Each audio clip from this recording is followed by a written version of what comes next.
Here we go, boys and ghouls. It's time for issue number 3 in my series of comic book movie reviews. Before the declining in quality movies and before the show, we had the original. So let's get into it.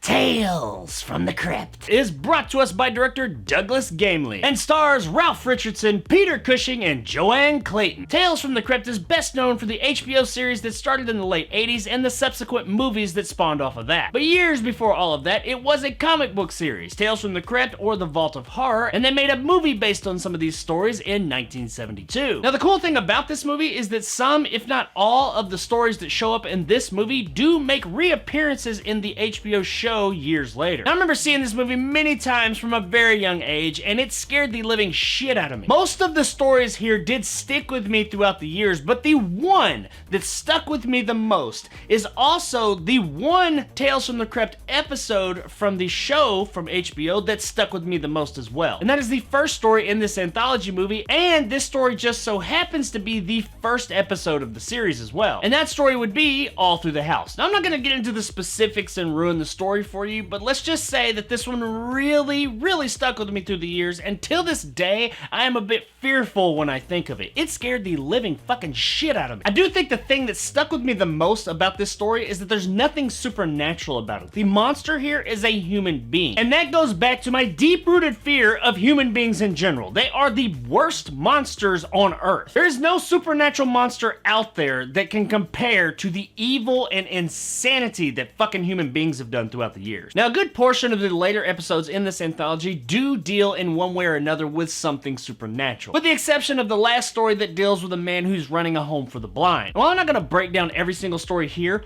all of the stories in this movie are fucking great. They all follow that template of Tales from the Crypt that we all know and love, where they all kind of had this like ironic twist of fate in the end. They're also all fairly short and really digestible. None of them are over about 12 to 15 minutes long. This movie has held up surprisingly well. I haven't seen it in years, but I was kind of expecting it to be a bit hokey and goofy. But it's not. This is some legit Tales from the Crypt. Yeah, sure, the special effects are very 1972. There's plenty of blood in this movie, but it looks more like red paint, you know, kind of like that Dawn of the Dead red paint that they had on the zombies. But you're able to look past that. You understand that that was just the limitations of the time. Also, the gore isn't what we're really here for. We're here for the stories, and the stories absolutely deliver. We do get a bit of gore, but like I said, it is that red paint gore. And also, surprisingly enough, this movie is only rated PG. This came at a time before the PG-13 rating, but I was still kind of surprised that it's only rated PG. I guess when you don't have anything between PG and R,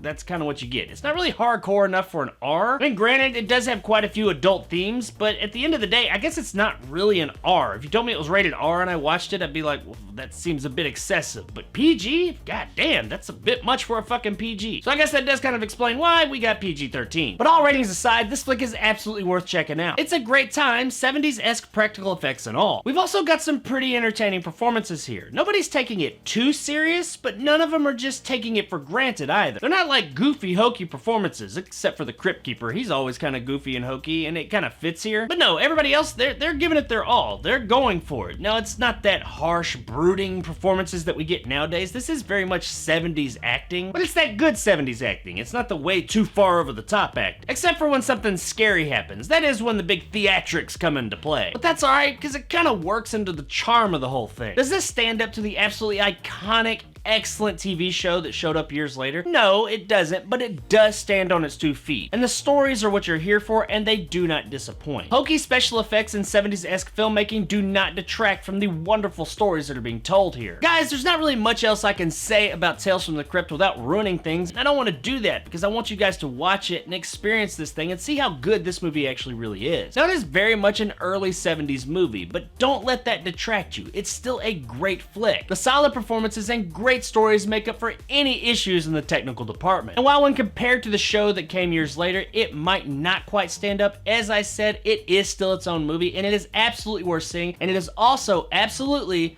worth a rent. All he wanted was, hey! this? I have to return some videotape. I've always had a soft spot in my heart for Tales from the Crypt, and this movie more specifically. But like I mentioned, I was surprised at how well this movie held up. I expected to go into it and it be really goofy, but it's not. This is still a great flick. So if you're looking for an entertaining horror anthology movie with some really great stories, check out Tales from the Crypt one night, and I think you'll have a great time with it. So there it is, guys, my review of Tales from the Crypt. If you enjoyed and want more content like this, hit that subscribe button and help my little channel grow. If you want to help out the channel, check out my Patreon in the description below and become a jarhead and get some of the awesome benefits that go along with that, like these guys. If you liked what I had to say, give me a like. If not, let me know in the comments below why. And as always, stay sexy, Hollywood. Tales from the Crypt. Who's next? Perhaps you?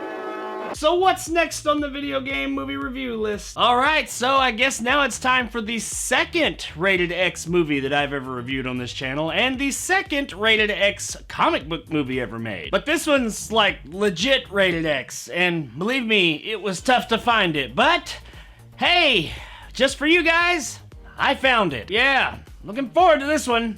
It's gonna be hairy.